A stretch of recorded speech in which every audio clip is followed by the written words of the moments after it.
Hey everyone, welcome back to the cast of Zorro. My name is Jack Clock. Would you guys want to introduce yourselves? Me first. All right, you please. I'm raising my hand. I am Worm Man. And Evan, would you want to introduce yourself? You just did. Well, would you want to introduce yourself?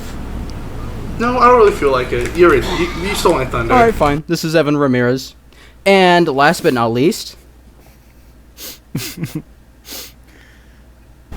Nope. That's painted. Last but not least is our friend here, Average Marsden fan, otherwise known as Peyton. I stole his thunder. We don't have any guests here today, so it's just gonna be the four of us hanging out. So, that means that we're gonna be starting with some news. Unfortunately, we're gonna be starting with some kind of sad news in that the CW Zorro show, the one with the female lead being done by Pedro Pascal, is unfortunately canceled. Pedro Pascal was gonna do a female lead? No. Cancel culture Wait, there was a strikes CW again. Zorro Yeah. show? Yeah, there was... Yeah, so if you don't know, there was a CW Zorro show with Pedro Pascal in it. No, not and, Pedro Pascal. I'm an idiot. It was Robert Rodriguez. Oh my god. Same person. Racist. No, That's racist. That's racist. No, No, but there was a female lead, and it was like, this is unbased Zorro. This is the woke contemptible. media, woman. And then they were like, actually, because I don't actually know the reason why, but they're like, oh, we don't have money. Pulling out their pockets like a cartoon version, like a political cartoon version of like a shitty president. And then everyone was like, aw, and then they were like, yeah, we're canceled. The reason why it was canceled is because a lot of shows have been canceled by the CW recently because of a lot of budget cuts. Also, because has anything to do with the writer's strike? No, this happened a little bit before the writer's strike. Okay. So it's a little while essentially, ago, the then. reason why is just... Is that still going on? No, it is going on right now, but it happened right before. So essentially, the show was slated to have at least 7 episodes for the first season, and it looked like it was going to happen, but the CW has been going through a lot of financial turmoil right now, and they've been canceling a lot of shows, including this one. Honestly, that makes me really sad, because outside of the show, the Sequoia Studios Zorro show that's probably going to release this year, I was looking forward to this one the most because I had the most unique concept out of all of them. Everyone else is going to be doing a classic Don Diego in California, which is honestly, it's fine. It's it's the original Zorro and stuff like that. Nothing wrong with that. But the idea of having one show that was going to do something completely different did seem like a refreshing palate cleanser, but we can't. Well, not anymore. You took my one Zorro show. Now I'm gonna starve. I mean, if there's a silver lining to this, it's that one out of several ongoing Zorro projects has been canceled, and not all of them. Yeah. It's not. Oh, shut up. It's not a deal breaker for Zorro or the Zorro fandom, as there's multiple projects still being made. It's just kind of sad that we had a very different, promising type of story. Pathetic. Absolutely pathetic. We had all of this time that we spent. Oh, Zorro podcast. Things are looking up for good old fashioned Zorro. Oh, have you heard of this new show? This is amazing. Oh, it's so good. Now it's not happening, and we're like, oh. It was the year of the Zorro. All right. Now that we've gotten out of the way, I do want to actually have a happier bit of Zorro news. Let's do it. Let's do it. So there's another Zorro show that was in development, and it is the opposite of canceled. Wait, hold up. Which one is which one is this? It's the French one being produced by Jean Dujardin. It is starting filming this October. I knew you would be excited for that one. He's gonna be, it's gonna be him playing an older Don Diego, and apparently Bernardo's gonna be in there too. It's similar to the. Is it the kid one? No, it's not the kid from Kaiketsu Zorro, like Disney Bernardo, like the OG. But essentially, we don't have too many details on it right now, other than it's going to be aimed for more general audiences, and that it's going to be, very Disney inspired and stuff like that, which is fine. Although they're going to be having to compete with an actual Disney Zorro, so that's going to be a little awkward. But considering this seems to be more for like European audiences rather than American audiences, like the Disney Plus Zorro, it's fine. Also, just more Zorro in general is cool, especially with someone who's an esteemed actor like Jean Dujardin. Also, especially since we haven't had any content since the Dark Ages. Well, forever. Yeah, all we've been having to tide ourselves with is some cartoons, some admittedly very well-made books and comics, but books and comics don't get butts and seats. And one fun video game. My brain does not produce dopamine, not even at comic books. Books, sometimes, if the writing's really good, and I like the pictures on the cover. But comics, for some reason, I just can't get into. However, me monkey brain, me see movie picture, me happy. Sadly, we're not really going to get any Zorro movies as of, for now. TV shows, though, are moving pictures, too. True, so. They are moving pictures, and I do absolutely hate the idea of having to, put them in different categories, even though both of them have a lot of similarities with each other, especially nowadays. And, I don't know, the idea of seeing, oh, yeah, we're actually going to be filming this. This isn't in pre-production anymore. We're going to be doing this. And right, yeah. That's just so exciting. When I was a little kid, back in the early 2010s and stuff like that, yeah, I know I'm a zoomer, sue me. But, when I was a little kid and I was getting into Zorro and stuff like that, age 11, I absolutely loved the character, but I was always so sad that there were no new versions of it, actually being made for my generation. And now, I get to see as, a whole generation of kids is getting their own, Zorro content and stuff like that. And while I'm sad that I didn't really get to experience any of that, it is really cool as an adult that I get to actually see these new TV shows being produced in my lifetime. It is really awesome.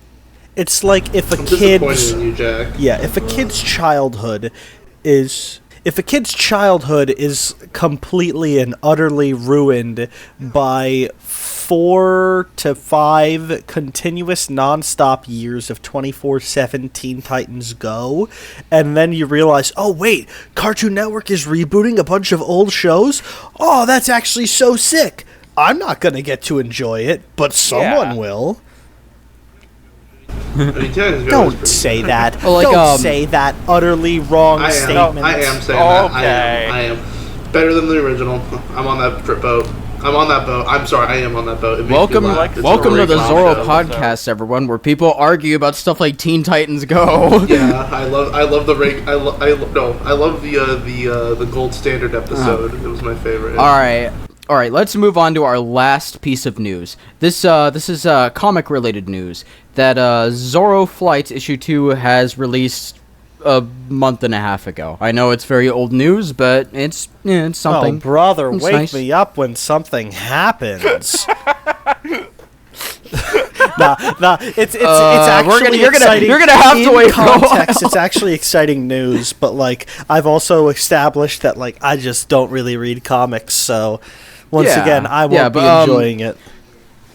There's a lot of people out there who really do love the Zorro comics, especially this modern American mythology run, and it's just exciting news because people have been waiting for months for this issue to come out, and now it finally has. And not to mention, we're also getting an upcoming Lady Zorro comic at some point. It's available for pre-order. I don't know when it's going to fully release, but it's going to soon. And apparently she's going to be fighting a lot of supernatural threats and stuff like that, which, American mythology's been doing that a lot, but it's cool. It's pretty cool. We haven't gotten one in a while, huh? Jack, I'm very disappointed in you. Oh, what did I do? You said you're Gen Z, and you mentioned Generation, and you did not make a Generation Z joke. I'm so upset with Fake you. Fake Zorro fan. Oh well. Yeah. Lightsaber motorcycle. Cheap Canadian animation. Let's go. Woo! Actually, it's British, but woo! Canada British. Well, one of them is Canadian, and the other is British. It's just Canada. Canada's just British America with a little bit of France in there. America is what Britain thinks it is if it were in an anime. Fascinating. And now that's pretty much it for the news. We're now going to be covering our topic, our specific Zorro for this episode. And it's actually going to be a first for this podcast because it's an animated one. Specifically the anime from 1994 or 1997, depending on where you live, Kaiketsu Zorro. I think wait. We've mentioned it in passing. We've never really dived into it because two of us, at least, had not seen it at that point. I more mean like the first one that we've actually covered as a topic for the podcast. We've mostly been doing live action stuff. Yeah. Whereas for Zorro may be hit or miss in animation, but there is still, good stuff. As a general rundown, though, first of all, if you haven't seen it, you have my permission and also Jack's, hopefully, to pause whatever the part of the podcast, right, and watch at least a little bit of it or search it up a little, because you need to understand, like, even just look at the style of it right away to realize this is a 90s anime of Zorro. And it's it's at a time where anime is kind of throwing shit at a wall and seeing what sticks.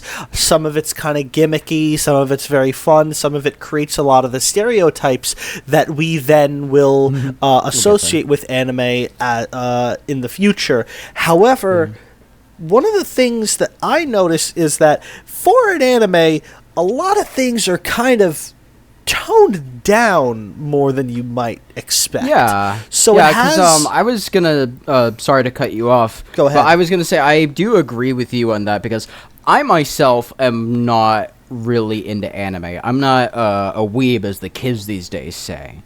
But oh my god, bro. We're not even going to get into it here. But genuinely, even if you don't like anime, like if you don't watch any of that kind of stuff, you probably will like Kaiketsu Zorro. Even if you're like a casual Zorro fan, if you like only like one or two versions of the character, even then you'll still find enjoyment in this one. Because it pays homage to a lot of the different versions of Zorro. Like, it has a lot of pulp roots, it has some Disney roots. You'll find some roots in, like, some of the other more obscure Zorro stuff as well. And it's genuinely really well made. Despite, like, some flaws here and there, it's actually really fun for me and for other people to watch who are normally not into anime, but are fans of Zorro and are able to really appreciate it for that. And, before I actually start talking about the episodes we're going to be talking about, is there anything you guys want to say before we start? Yes. The leader! We'll get there. What I want to say before we actually start diving into the plot and stuff, if you are used to Zorro in live action, one thing that you may notice is that the fights that you see in most Zorro media are a lot more anime than the fights in this, where there are a couple of interesting moves and stuff thrown, but really the fluidity of the action is not as over the top or baller as you might expect. It's a lot more gory though, which I appreciate. No, it's what are you on? No, it's wait. Did I put on the wrong one? There's so much blood. I don't know what you're talking about. There's no blood. Don't listen to them. They're just goofing point around. is, it's like you don't have a lot of that very classic, like, choreographed fencing. You have a couple cool, like, oh, quick, swift move, and then I'm on the run. But you don't have a lot of the exhilarating the rhythm of a fight. That is the one place where I feel like it diverges from normal Zorro. But I think it more than makes up for it in the content of its story and characters. Yeah, of course. And even then, I still feel like the fighting is a lot better than other animated versions of Zorro. I think the only one that really compares is the 80s Saturday morning cartoon, where like they actually had to rotoscope real fencers into the animation, which is awesome. That's why I'm comparing it to Kaiketsu Zorro, because those two are the only animated versions of the character where the fights feel like they have any weight. The 90s version of Zorro oftentimes more relies on gadgets than sword fights and stuff like that, and the sword fights just feel okay. And Zorro the Chronicles, it's I'm not a fan of it. Next. And then there's Generation Z, which the animation does not do Gen Z's fights any favor, really. Although the concepts of the fights in that are really cool. And they are are executed to a point where you understand how unique they are. They just don't have that same kind of active feel of combat. Yeah, it doesn't really feel like a fencing fight for a lot of the Zorro animations. It more feels like a cartoon superhero fight that sometimes involves swords. Yeah, if that makes once sense. again, these are cartoons. You're not watching John Wick. Not every sword fight is going to be the finale of 1975, right? But you do have a handful of... what you want is execution and premise. I think the premise of the fights in Gen Z are pretty good. The execution may be a little bit shoddy. I think in this, both the premise and the execution of the fighting is okay. A little mid. But everything else, spot on. Yeah, I honestly think that's the best place to kind of leave off the description of the show itself. And we should probably get into, I'd say, episode 1. So, with episode 1, it opens up on kind of just talking a bit about the history going on in California and stuff like that.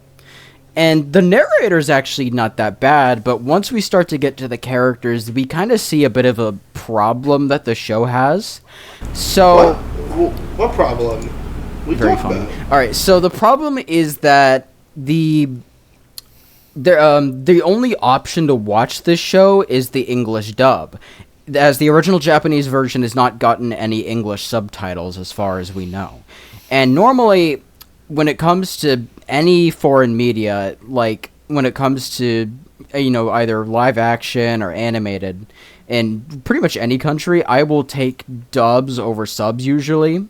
Unless it's something like the old Showa Godzilla films, then I'll usually take Japanese. You're even wrong for that one. I'm gonna ignore that and just say the thing is though, Kaiketsu Zorro's dub is questionable. Passable? It's questionable. It's passable. Okay, it's not. It doesn't have horrendous acting. It just has really unfitting acting. The voices are really weird. A lot of the voices are like... Yeah. A lot of the characters who are supposed to be Hispanic characters, like characters from Spain and the New World and Mexico and, the surrounding areas, they all sound like this. They all got that southern drawl to them. And that... No, but then there's also characters who have like gangster fucking. Look at me! I'm from Spain, and it ping pongs between two of those. And I think. Let's not forget the amazing voice acting of our main character, Jonathan Fortnite, aka Don Diego, who sounds like the whitest white man around. True. What are you talking about? Yeah. Okay. What Evan's talking about is that a lot of the characters do not really feel Hispanic, if that makes any sense. They are very Anglified, if that makes any sense. Yeah. They all sound like they come from the Midwest, rather than... Yeah, in Diego, it sounds like this, and his voice acting isn't the worst thing in the world, but it's not very Spanish. Like, I know that, like, Tyrone Power and Guy Williams aren't Hispanic, but, like, they at least tried to infuse a little bit of, like, Spanish accent into their voice lines, especially Guy Williams, who tried his ass off to work on an authentic and decent-sounding Spanish accent, to the point where he'd constantly just redo takes if it feels like he didn't get the voice well, until Walt Disney is like, okay, that's the one you gotta use for the rest of the show. But, the voice for not just Don Diego, but a lot of the characters is just it's just too Americanized. Like, I think there's a few voice actors that do actually try, like Gonzalez. I will give Gonzalez's actor, fair credits, like Don Alejandro's actor and Don Carlos's actor, who's the father of Lolita Polito. But the problem is that a lot of I'll get to that. A lot of the other characters, especially Bernardo, or as I should say, Bernard, because a lot of the Hispanic names, not just the voices, are also Anglified. He always says names completely weird as well because of his accent. Like, he's a little kid too, he's not an adult, so oftentimes he's sounding like this, and he's always addressing other characters with this really thick, almost Boston accent. It's bad when the crying baby is one of the best voiced characters, and it's not a super convincing one. It's fucking soldiers shut that baby up. Gunshot. It's at a point where the voice acting gets so weird, and not even weird, but kind of bad at points, that the dog from 1935 is better voice acting. There was a guy voicing the dog. I will believe that guy is a dog way more than any of these guys are Spanish. To be fair to you, you're absolutely right. Peyton, you were going to say something? Yeah, the thing is, it kind of works in its favor, though, in a weird way, where it's entertaining. It's funny, memorable, and entertaining. Yeah, exactly. But at the same time, I want to take the show seriously. Yeah. Because the show will have a lot of serious moments that I really want to take seriously.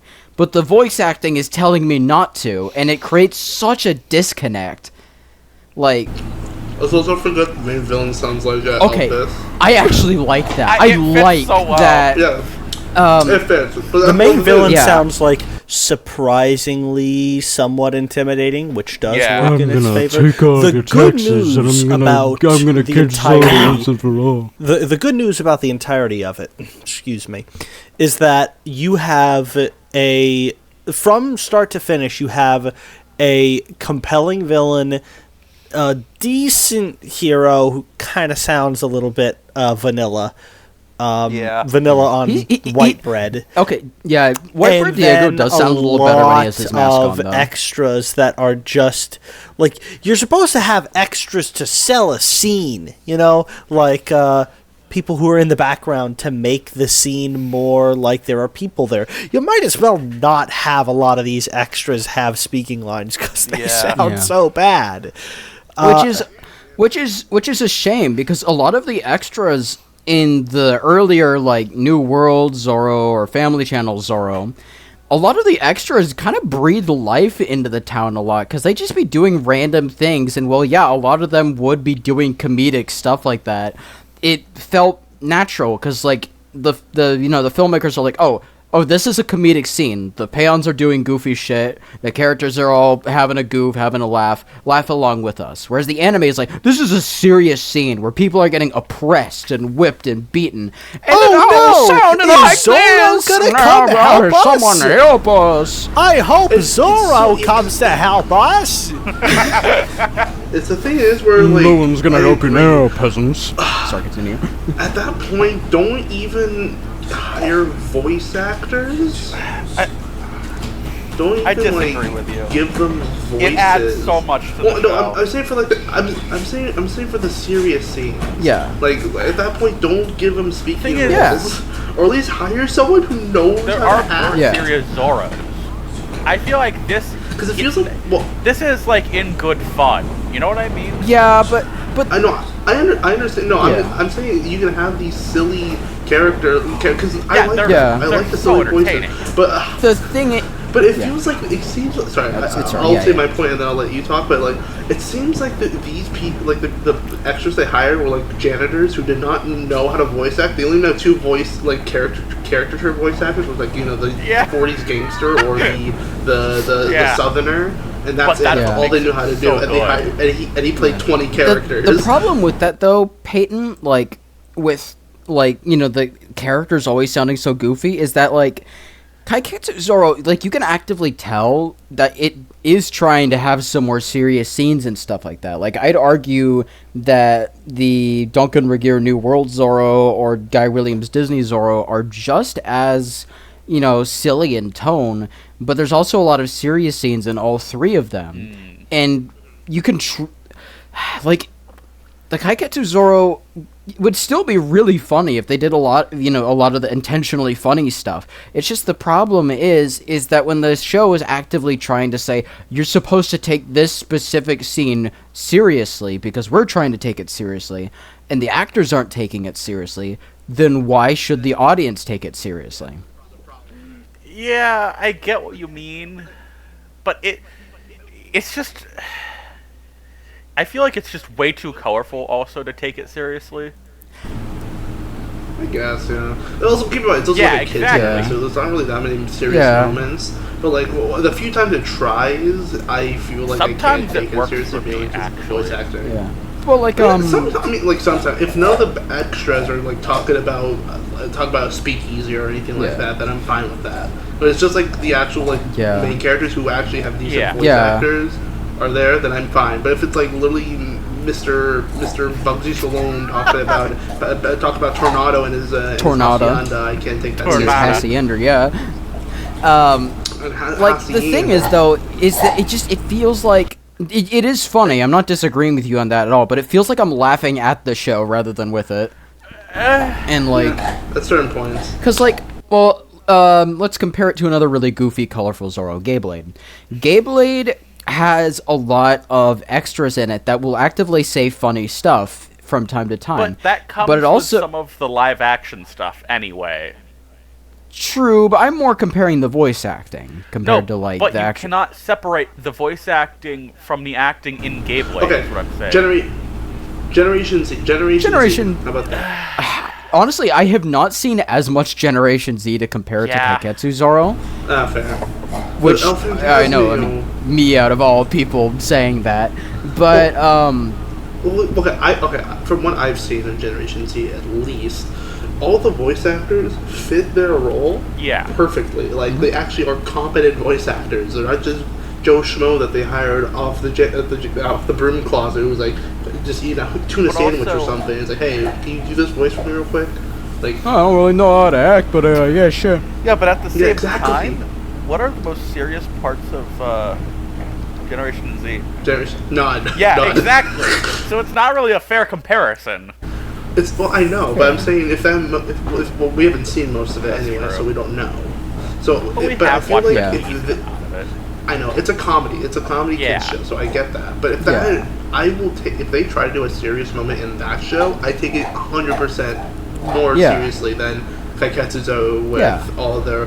I still like the random tavern voice act, like the background voice they're actors, so with good. Yeah. silly voices. I love it. It's funny. It's great. thing and is, though- I feel like that's a great way of like that's one of the most memorable things about it is this weird voice acting, and I love it. Yeah, like But I can't take the show there are seriously. some times when the random voice acting actually works. Like for me, in the second episode with the goons, they were all speaking in the gangster voices, and it fit so well, surprisingly. Yeah. Well, I mean, like that fits, yeah. Yeah. But like, I mean, like, especially, I think the thing that bothers me most is when, like, the Peons and, like, are doing it while a serious scene where they're getting victimized and beat is like, somebody help me! Yeah. And I'm just like... yeah. Because, like, even as silly and corny and cheesy as, you know, the New World Zorro, for example, can get, a lot of the people still reacted realistically when in turmoil,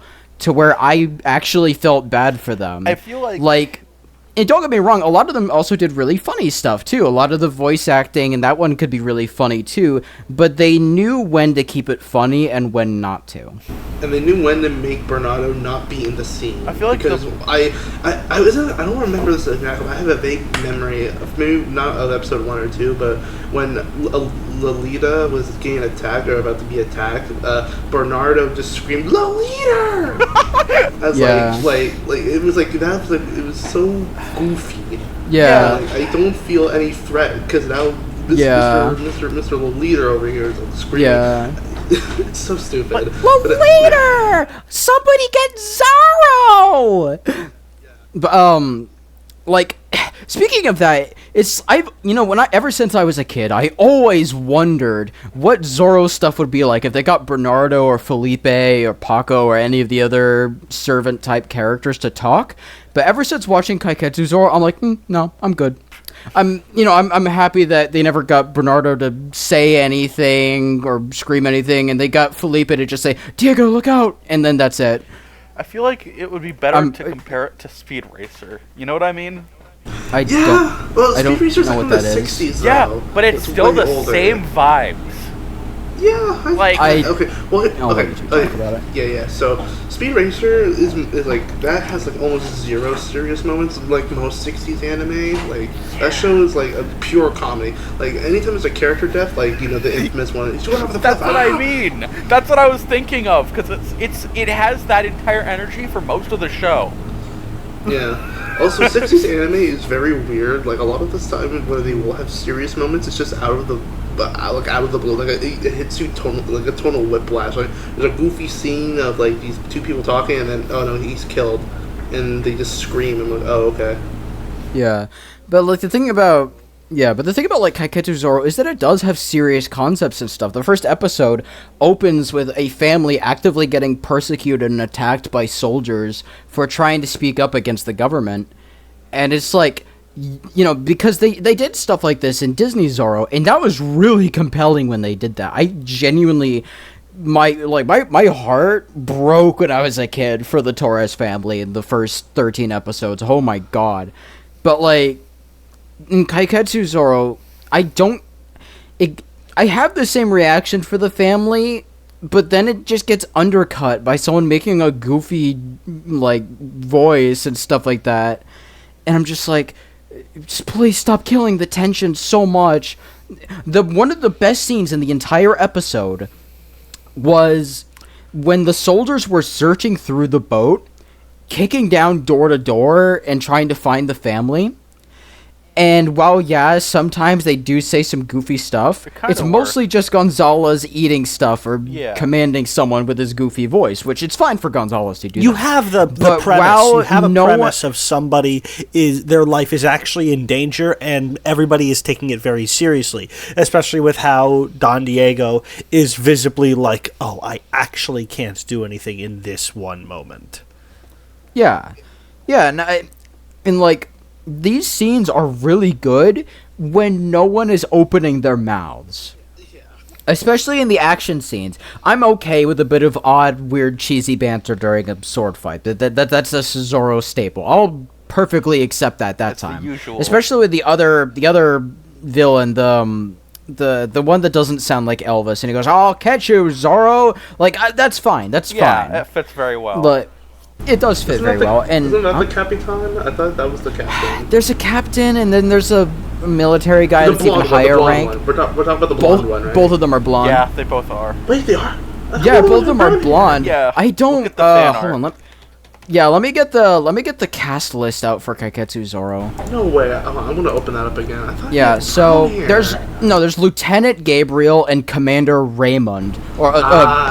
So Captain Ramon is now Commander Raymond, so do with that what you will. But Gabriel's the I'll catch you, Zorro guy. Well, Raymond is the I'm gonna get you if it's the last thing I do, Zorro. The tan one. Yeah, the tan one who really likes Lolita. Like he goes, I'll get you, Zorro. He's entertaining, and his odd voice acting kind of fits for the character. So that's not what I'm usually complaining about. Yeah, it's usually. It's the extras. It's the extras that weigh it down. The main characters are fine, even when they sound goofy. Okay, to be fair though, I'm just looking at some clips right now, trying to gather my memory on who these characters again. And another problem is with some of the voice actors, you get some of the most goofy Sometimes ones. They also get the most use the voice actors too. No, that, and also some of them are just so deadpan. Like, hey, don't do that. Come on. Like, I'm looking at this one where one of the ship captains is like, his ship is being raided by the police. Like, no, please don't do this. You gotta let her out. We don't have anything. Cut it out. It was so unmemorable that we forgot about it until now. I don't even remember. I'm telling you, I don't know anything. Yeah. I'm captain of this ship. But, I think... I will say, though, I do think that we've beaten this horse a little bit too much to... Yeah, both of them are blonde. But yeah, I was gonna say, I think we've beaten Viento, Diego's horse in the show, kind of to death when it comes to this topic. I think we should move on to maybe something a little more positive. Like the voice acting, it's great. Yeah, amazing, I love it. But no, pretty good. We'll do the animation is.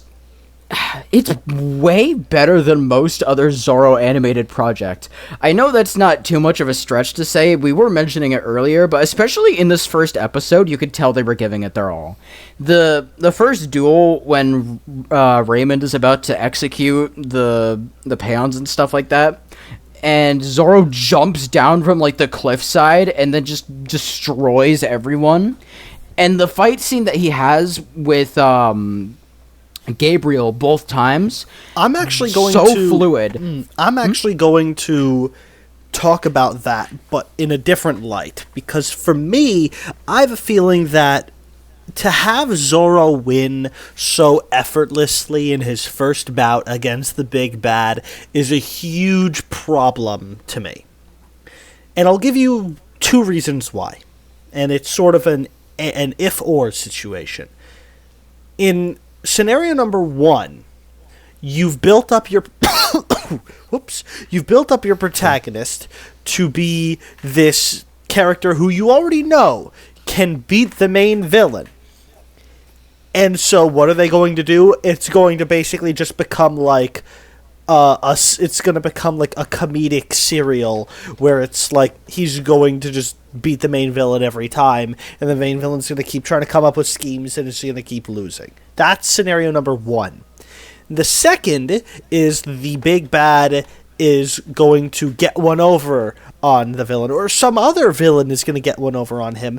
And to me, it's like, why build up your main character so much if you're going to then job them out to a lesser impactful fight than the first one? So, you then have to establish that you're going to make a situation where the stakes are higher than in the first scenario. And then that's where you pose the question to your writers, can you do that? I feel like since we haven't seen all of the show, from what few episodes I have seen, they do actually sometimes increase the stakes, but definitely not for this first episode or really the second episode. It's pretty low stakes, I will say. Speaking of which, you want to start talking about the second one, or? No, there's a bit more I wanted to talk about with the first episode. Okay, I apologize, but I'm gonna have to go. Oh, alright, adios, Peyton. See you. What I was gonna say, though, about the first episode's fight scenes is that I really love that I don't think there was a single reused animation. No, there was not. Yeah, that's impressive as hell. Because even in the not the the New Adventures of Zorro cartoon from the 80s. That one did have to reuse a lot of animations and rotoscopes and stuff like that. And I'm not dunking on New Adventures. I would never do that. That show is my baby.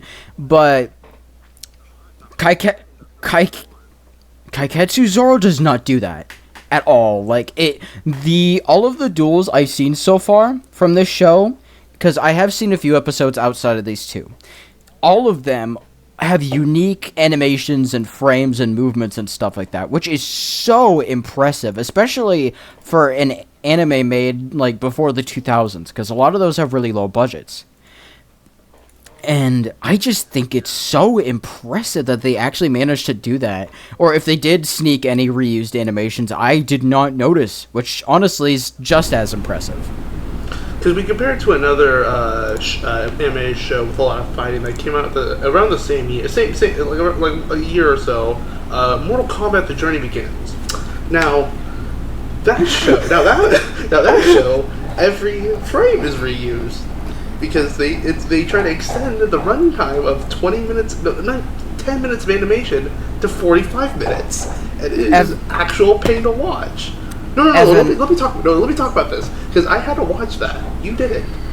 That is absolute pain to watch.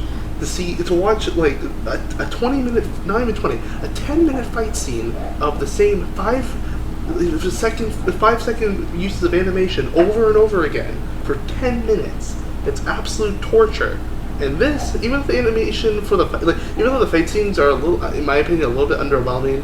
The first episode had a good fight scene, but like pretty much everything else, it's a little bit underwhelming. But that's kind of to expect as the show goes on. You know, they want to make sure the first episode is like really like hooks you, and then they kind of like dilly dally more near the end. But it's way better. Sorry, I had to get that off my chest because I saw what year this came out in, and it reminded me of that. As unfair of a comparison as comparing Mortal Kombat: The Legend Begins to Kaiketsu Zorro, I do understand what you're talking about. In that a lot of animations and stuff were often reusing frames and stuff like that for their fight scenes, whereas Kaiketsu Zorro either didn't do it at all, or when they did it, it doesn't matter. They hit it well. And that's just really impressive because from what I've been talking about to a lot of people who watch anime, specifically from that time period, that was incredibly common. Yeah. And I just think that's really cool.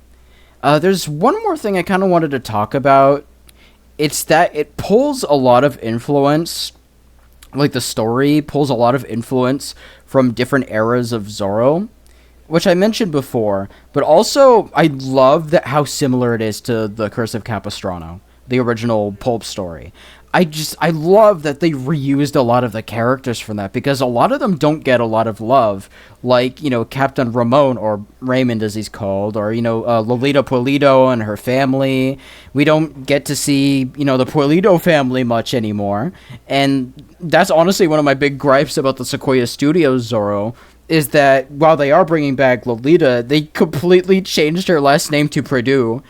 And also her first name was Lolita. Oh, yeah. Okay, look, Bernard calls her Lolita, but she's still supposed to be Lolita Pulido. And Cope. I just think it's really cool what they did. I think it's odd that they split Ramon into two different characters, and then had the guy named after Ramon take the governor position instead of the infatuated with Lolita position when it comes to villains. But honestly, the two villains themselves are really entertaining and really cool. And Gabriel reminds me so much of classic Ramon that I'm not complaining. I really like his character. That's pretty much all I wanted to say about episode 1. I feel like that and the main plot with the refugees speaking out against the government, and Zorro has to help them escape. I do think that is really cool, and it definitely gives me a lot of original Disney Zorro episode vibes. I thought that was really cool. But honestly, we should move on to episode 2. And is there honestly anything you'd want to say about episode 2? Because my vocal cords are getting a little tired. Yeah, I kind of do have something to say. because I liked the premise. There's a lot of things you could talk about for episode 2 that count on episode 1, but I like the premise of having a villain who is also like a third party. You know, you can compare them to how good they are to the hero by how they affect the villain, because they're sort of playing against everybody in a way, and they're certainly not as strong as anybody, right? But they show a certain level of cunning and of, general intelligence that can rival that of Don Diego. And it is that their weakness in physical combat is how they end up losing. And I think that's, it's a great way to have sort of it's kind of a filler episode, I guess. I don't know if the character returns the wine cheat in any way, but it's so I would count it as more of a filler episode, but it's a great one-off, and it shows sort of more of Don Diego just as well as it does more of Zorro. Because really, you get a lot of Don Diego episode 1, not a lot of Zorro. In episode 2, you get a little bit more Zorro. Yeah, but also a bit of backstory for Don Diego and Lolita at the same time, which I thought was really nice. I felt really bad for Lolita in the show when she was like, oh, Diego used to be so cool and brave. What happened to you? And there's a whole flashback, getting his ass kicked by school bullies like Jonathan Joestar, and like, he was actually defending her and, being really cool. And then we see at the very end, we see how Bernard joined the De La Vega family because Diego rescued him while he was starving and, disease-ridden and stuff like that. And it's just like, you understand why Lolita is so upset at Diego, because before it's just like, oh, you're so foppish and languid, oh, so cringe. But now, like, when you see they were originally childhood friends, and he, was just as much of a defender of the people as a kid as he was as an adult, now you can understand more of her headspace and why she's so upset at him. And it allows the audience to feel more empathy towards the characters who get frustrated at Diego's pretend fop antics. Instead of being like, oh, you're so mean to Diego for no reason, now it's like, oh, wow, I feel kind of bad for them. Anyways, continue, I'm sorry. It also gives a great reason for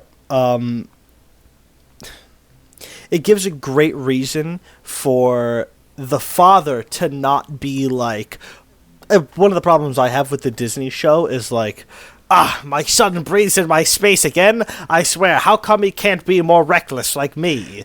I feel like he does a little bit too much of that, and I feel like that's a lot toned back in this show. So I disagree, but that's another story. I like that role is more prevalent in other people that isn't just Don Diego's. Yeah, fair enough. I mean, also though, like, I don't know. We're talking more about Disney's. I'd be talking more about Disney Zorro if I was talking about this, but I want to keep on Kaiketsu Zorro. But it's like, I do agree with you though that Alejandro is more of a classic Capistrano style Alejandro in this show compared to the more modern Disney type Alejandros. I prefer the Disney type, but it's perfectly fine to enjoy the more straightforward Capistrano, like, oh, I'm disappointed in you, son, for being so foppish and languid.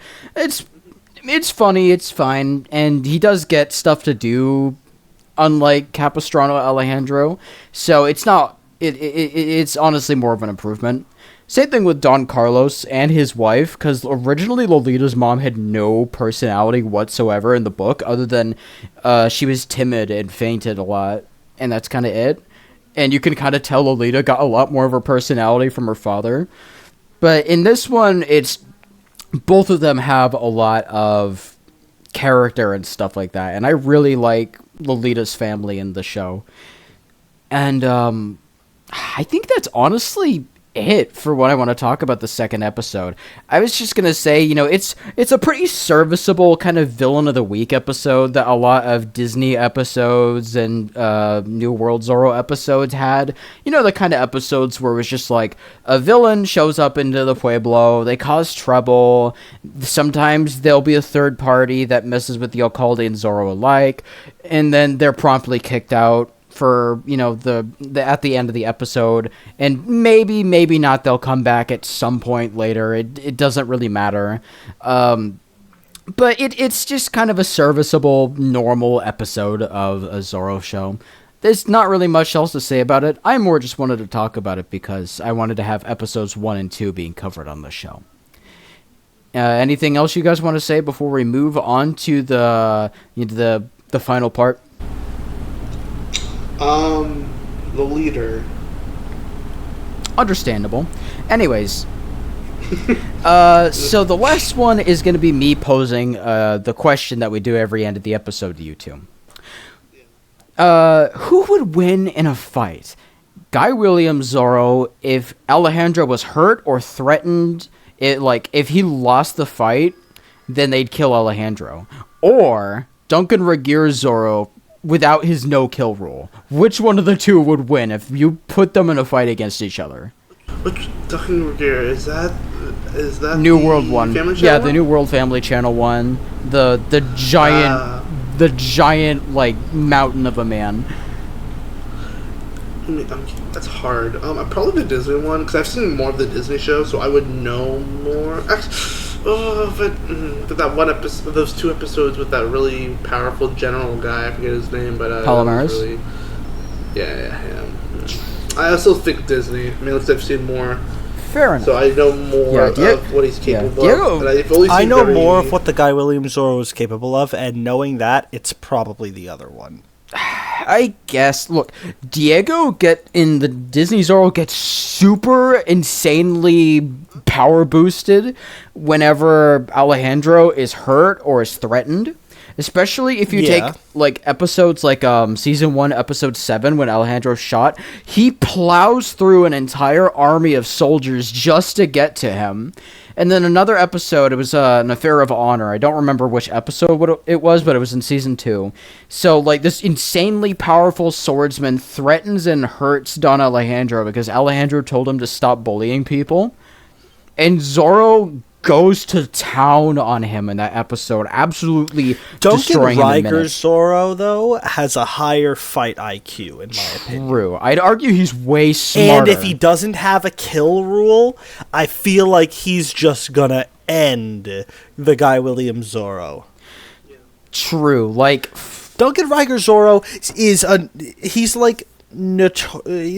decently fast. Mm-hmm. Guy Williams Zorro is, he's got good defense and he's got the whip, he's got the sword. Don't think he really uses a gun all that much, right? Actually, he uses a gun more. He does take it out a handful of times, but mostly to disarm people or to get people's attention.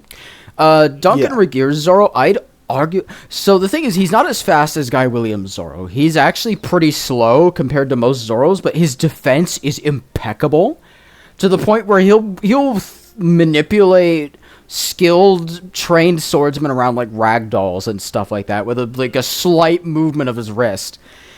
And Guy Williams Zorro is insanely offense orientated, where he's constantly putting pressure on people, especially when he's angry. I feel like he's going to get hit by some amount of, not a trap, but some kind of outside interference, because Duncan Regeer Zorro has that solid zone defense, and he has no moral qualms about killing him. I feel like he's got the upper hand here, even with the power boost. True, fair enough. Because, Guy Williams' Disney Zorro is decently powerful when his life or someone else's life is on the line. But he's kind of like a mid-tier fighter compared to, I'd say, Duncan Regeer Zorro or Alain Delon Zorro. Those two are... The reason I was comparing Disney Zorro to Duncan Regeer Zorro is because the two of them have a severe power boost when you take off their limits, and I feel like the two are more equal to each other. I still do think, though, that even though Guy Williams has the opportunity to clutch out a victory, I do think it would go to Duncan Regehr simply because he'd be in a lot of a better headspace, and also because he'd probably be able to manipulate Guy Williams' Zorro into a position where he can easily kill him. Whereas Disney Zorro, like Guy Williams, he'd have to try really hard to get Duncan Regehr's Zorro on the back foot. And we rarely, if ever, in the Family Channel's New World Zorro, we very rarely ever see that version of Zorro on the back foot. I think one of the only few times we do is in Season 4, and I do think the guy that actively managed to give him a hard time would destroy Disney Zorro in a fight. Like, hands down. So I do think the dub would probably, in my opinion, have to go to Duncan Regehr's Zorro. What do you two? Like I said, two things. I've seen most of Family Channel, so I have no really any. The only episodes of Family Channel I've seen, only one of them, he was in combat, really. And also, I'm from Argentina, so I gotta go with Guy Williams. I'm sorry. Yeah. Very funny. I have no problem picking one way or the other. I kind of just want to give Duncan Regehr's Zorro a little bit of a chance, you know, because I feel like he does have a fighting chance. I feel like in terms of power scaling versions of Zorro, he's probably very high tier. Like, he's pretty high up among a lot of versions of Zorro. But Nephew's is stronger. Hell yes. The Nephew's version is probably the strongest because he never lost.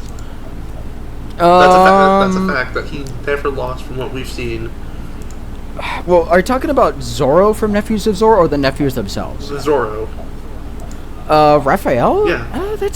He's never lost. That's a good question. Yeah, that's fair. Although I do feel like if you pit him against someone like Tyrone Power Zorro would probably get the dub. But Tyrone lost before. What? We're talking about a win-lose ratio. He is a 100% win ratio, while Tyrone is maybe a 98% win ratio. He also has a 100% win ratio. Wait, actually? Tyrone Power demolished all of the people he sword fought. Which movie is he from? 1940. Oh, yeah. Okay, never mind. Yeah, he would win. Tyrone Power Zorro is probably, in terms of combat feats, is probably one of the more insane. Because we're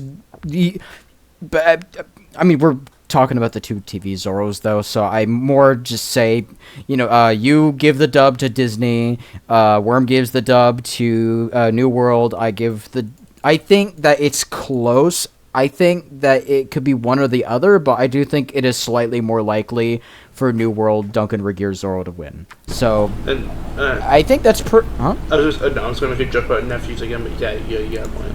Yeah.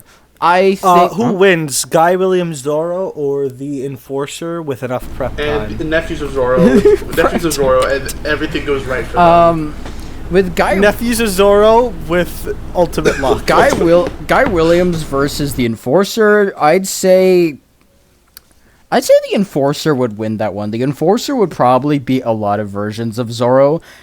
Outside of, a few, I think, Duncan Regehr Zorro could beat him. Douglas Fairbanks could honestly beat him with his agility alone. But I don't think Guy Williams could pull off that victory. The Enforcer with enough prep time, or Super Saiyan 2 Dandaloro? Or Nephews, desperate and with no money. I think... Nephews with no money. That's a power boost, Honestly, if Super Saiyan Dandaloro and the Enforcer with enough prep time, I think it's a tie, honestly. I don't think they can beat each other. Yeah. I don't think either of them are getting the Nephews, though. I think Nephews actually... with no money is unstoppable, because they do anything for money.